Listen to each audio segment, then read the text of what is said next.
और आगे बढ़ते हैं खबरों में। प्रधानमंत्री आवास में खास कार्यक्रम होना है। आज एनसीसी कैडेट से मिलेंगे प्रधानमंत्री नरेंद्र मोदी और परेड में भाग लेने वाले कलाकारों के साथ भी उन्हें संवाद करना है। महिलाओं पर केंद्रित होगा गणतंत्र दिवस का कार्यक्रम इस दफा, और गणतंत्र दिवस कार्यक्रम का लक्ष्य होगा विकसित भारत। जी हां, प्रधानमंत्री आवास पर खास कार्यक्रम होना है आज, और परेड में भाग लेने वाले कलाकारों के साथ प्रधानमंत्री नरेंद्र मोदी संवाद करेंगे, बातचीत करेंगे। गणतंत्र दिवस कार्यक्रम महिलाओं पर केंद्रित होगा। गणतंत्र दिवस कार्यक्रम का लक्ष्य भारत का विकास। जी हां, विकसित भारत, किस तरह से भारत का विकास किया जाए। विकास अग्रसर है भारत देश, लेकिन आगे इसे किस तरह से बढ़ाया जाए। इस बीच एनसीसी कैडेट से भी मुलाकात करेंगे प्रधानमंत्री नरेंद्र मोदी। प्रधानमंत्री के आवास पर यह खास कार्यक्रम होने वाला है, और परेड में जो कलाकार भाग लेंगे उनसे भी मिलेंगे प्रधानमंत्री नरेंद्र मोदी। आपको बताएं कि इस बार गणतंत्र दिवस के कार्यक्रम में मुख्य अतिथि होंगे फ्रांस के राष्ट्रपति इमानुएल मैक्रों, और कई मायनों में खास होने वाला है गणतंत्र दिवस का ये समारोह। लेकिन आज जो प्रधानमंत्री नरेंद्र मोदी का कार्यक्रम है वो ये कि वो अपने आवास पर परेड में भाग लेने वाले कलाकारों से मुलाकात करेंगे। एनसी कैडेट के साथ भी संवाद करेंगे प्रधानमंत्री नरेंद्र मोदी, उनकी हौसला अफजाई करेंगे।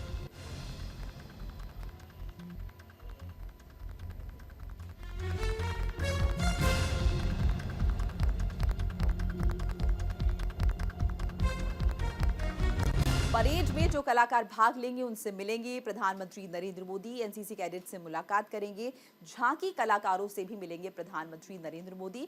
लोक कल्याण मार्ग पर यह मुलाकात होनी है। डिफेंस पीआरओ मनोज रुड़कीवाल ने इस बाबत जानकारी दी। महिलाओं पर केंद्रित रहने वाला है गणतंत्र दिवस का ये कार्यक्रम। विकसित भारत गणतंत्र दिवस कार्यक्रम का लक्ष्य होगा। और साथ ही साथ आपको बता दें कि फ्रांस के राष्ट्रपति इमानुएल मैक्रों होंगे मुख्य अतिथि, जो कि इस कार्यक्रम में शामिल होंगे। तो आज जो प्रधानमंत्री का कार्यक्रम है वो ये कि अपने आवास पर वो एनसीसी कैडेट के साथ मुलाकात करेंगे, और साथ ही साथ वो झांकी में कलाकार शामिल होंगे उनसे भी मिलेंगे।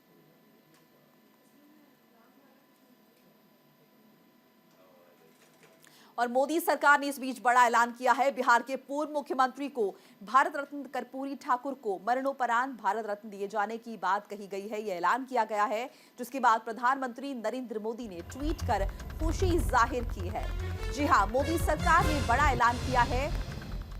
कर्पूरी ठाकुर जो कि बिहार के पूर्व मुख्यमंत्री हैं, उन्हें मरणोपरांत भारत रत्न दिए जाने का ऐलान किया गया है, जिसके बाद बिहार के जो मौजूदा मुख्यमंत्री हैं नीतीश कुमार, उन्होंने खुशी जाहिर की है।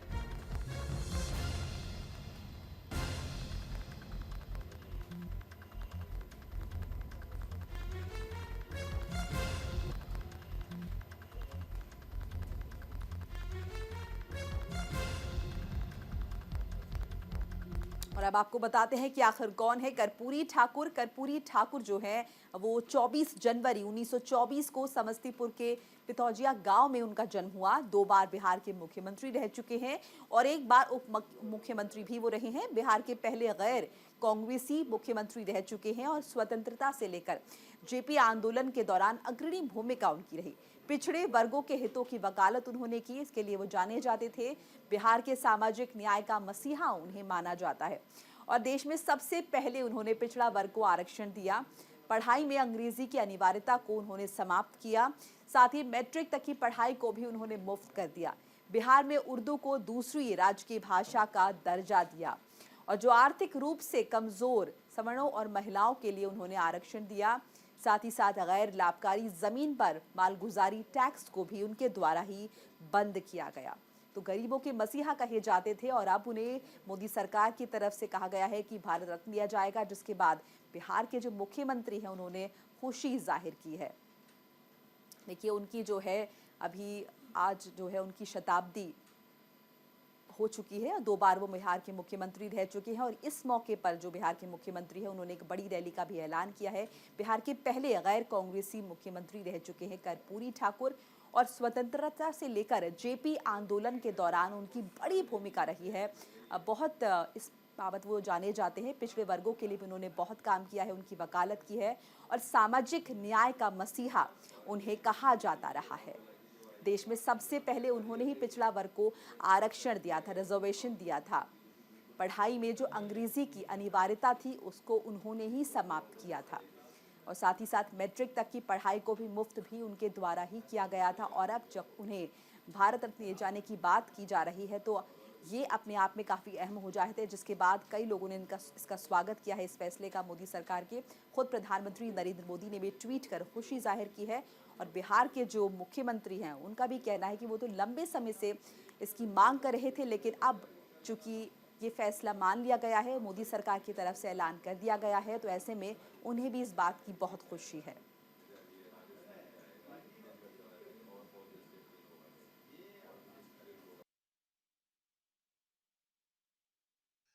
कर्पूरी जी एक सामाजिक समरसता के प्रतीक थे।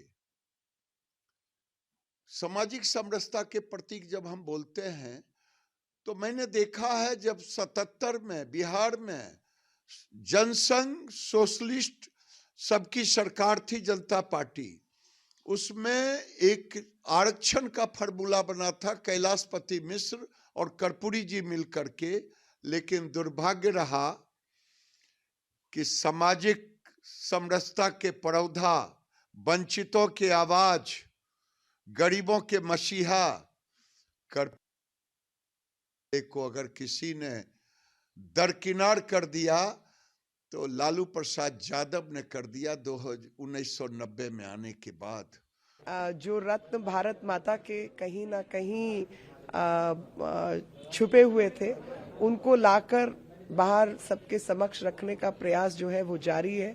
उस प्रयास में एक ये भी प्रयास है कि भारत माता के रत्न स्वरूप कर्पूरी ठाकुर जी, जिन्होंने समाज सेवा में बहुत अधिक कार्य किया और पीड़ित, शोषित, वंचित वर्ग के लिए खास तौर पे बहुत कार्य किया और इमरजेंसी के दौरान जिस प्रकार का संघर्ष इन लोगों का रहा और मैं थोड़ा बहुत परिचित हूँ उस समय से, तो उनको अगर भारत रत्न दिया जाता है तो एक ऐसे समाज की प्रेरणा वो बनते हैं जिस समाज के सामने शायद उनके जो उदाहरण है उसको पुनः स्थापित करने की आवश्यकता थी। और अयोध्या के राम मंदिर से बड़ी खबर आपको बताते हैं। कल 5 लाख श्रद्धालुओं ने रामलला के दर्शन किए। रामनगरी में सभी गाड़ियों की एंट्री पर रोक लगानी पड़ी क्योंकि भीड़ बहुत ज्यादा हो गई थी, अनियंत्रित हो रही थी भीड़। मंदिर के बाहर भक्तों का तांता लगा हुआ था। 5 लाख श्रद्धालुओं ने दर्शन किए थे रामलला के। 22 जनवरी को जब राम मंदिर में प्राण प्रतिष्ठा हुई उसके बाद अगले दिन से यानी कि कल 23 तारीख से आम लोगों के लिए मंदिर के कपाट खुल गए थे। सुबह 7 बजे का वक्त रखा गया था। हालांकि लोग 2-3 घंटे पहले से ही मंदिर के बाहर डटे हुए थे। बड़ी तादाद में लोग यहां पर जमा थे। आंकड़ों के मुताबिक 5 लाख श्रद्धालुओं ने रामलला के दर्शन किए हैं। इतनी ज्यादा भीड़ देखकर बीच में बताया जा रहा है कि प्रशासन के भी हाथ पैर फूल गए थे।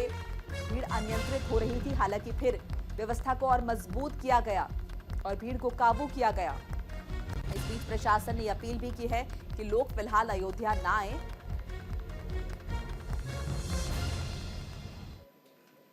तो रामनगरी में भक्तों का सैलाब नजर आया। भीड़ के मद्देनजर सुरक्षा बढ़ा दी गई है। 25 जनवरी तक बढ़ी पुलिस कर्मियों की ड्यूटी। जी हां, प्रशासन ने आदेश जारी कर दिया है। मेरठ जोन के अधिकारियों पर लागू नहीं होगा ये आदेश। हालांकि भीड़ के मद्देनजर ये फैसला लिया गया है, सुरक्षा बढ़ाई गई है और खासतौर से 25 जनवरी तक पुलिस कर्मियों की जो ड्यूटी है वो और ज्यादा बढ़ा दी गई है। प्रशासन ने आदेश इस बाबत जारी किया है चूंकि कल बहुत ज्यादा भीड़ हो गई थी। हालांकि इस बीच आपको बताया कि मेरठ जोन के अधिकारियों पर यह आदेश लागू नहीं हो रहा है। तो कल बहुत ज्यादा भीड़ हो गई थी और भीड़ को नियंत्रित करने में दिक्कत पेश आ रही थी। ऐसे में प्रशासन को और ज्यादा तेजी दिखानी पड़ी और ये बात खुद मुख्यमंत्री योगी आदित्यनाथ तक भी पहुंची।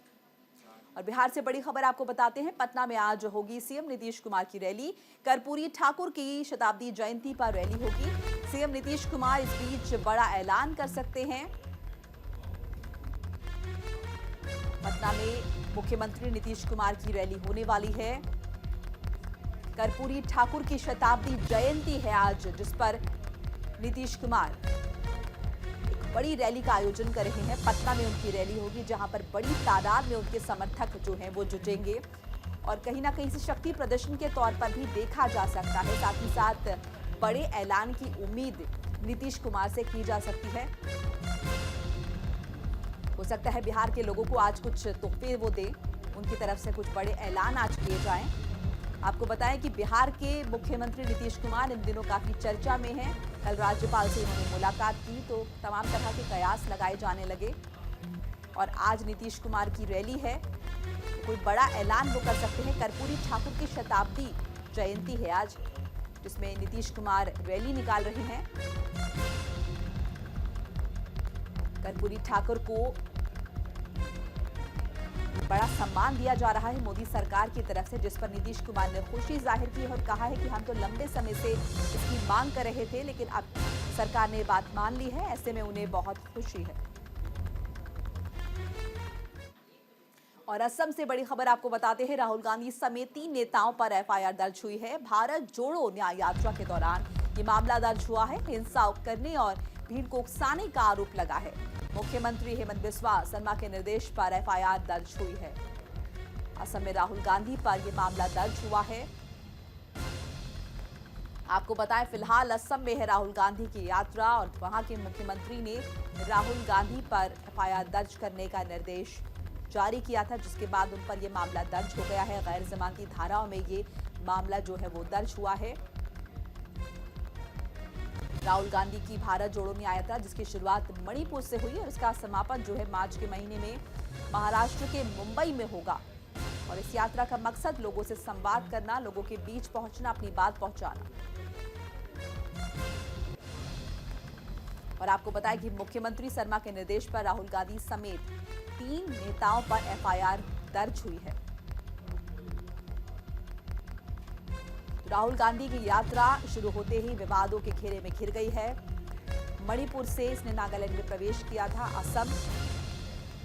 अभी फिलहाल ये यात्रा जो है ये असम में है और वहां के मुख्यमंत्री ने राहुल गांधी पर मुकदमा दर्ज करने के निर्देश जारी कर दिए हैं, जिसके बाद उन पर मामला दर्ज किया गया है।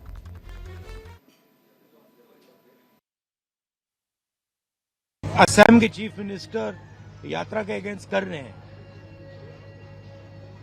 सबसे पहले इससे यात्रा का फायदा हो रहा है। जो पब्लिसिटी हमें शायद नहीं मिलती, वो असम के चीफ मिनिस्टर और शायद उनके पीछे अमित शाह हमारी मदद कर रहे हैं, तो उससे तो हमारा फायदा ही फायदा है। और मेन इशू आज असम में यात्रा बन गया है। ठीक है, अब जहां तक मंदिर में जाने का रोकना, कॉलेज में जाने से रोकना, अब यहाँ पे पद यात्रा रुकवानी, ये तो इनकी स्टाइल है। इंटिमिडेशन टैक्टिक्स से हम इंटिमिडेट नहीं होते इन लोगों से, इनसे डरते नहीं हैं। तो हमारा तो फायदा है। हमारा जो मैसेज है, न्याय का मैसेज है, वो तो जा रहा है, गांव में जा रहा है, क्योंकि जनता अपने आप से पूछ रही है कि भैया ये हो क्या रहा है। राहुल जी मंदिर जाना चाहते हैं, उनको क्यों रोक रहे हैं। राहुल जी स्टूडेंट से बात करना चाहते हैं, उनको क्यों रोक रहे हैं।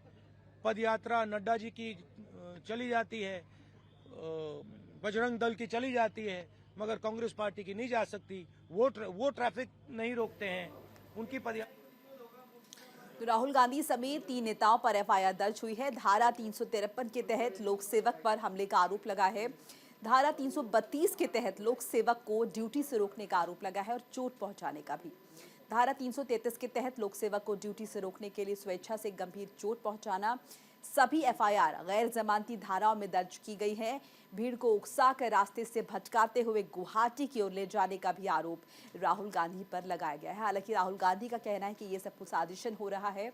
बाकी किसी की भी अगर रैली होती है, अगर उन्हें जाना होता है यात्रा को, तो परमिशन मिल जाती है, लेकिन हमें बार बार रोका जा रहा है। लेकिन आपको बताया कि जो सीएम है उन्होंने फिलहाल एफआईआर दर्ज करवा के निर्देश दे दिए हैं। तो फिलहाल इस बुलेटिन में इतना ही। लगातार खबरों के लिए आप देखते रहिए न्यूज़ इंडिया। नमस्कार।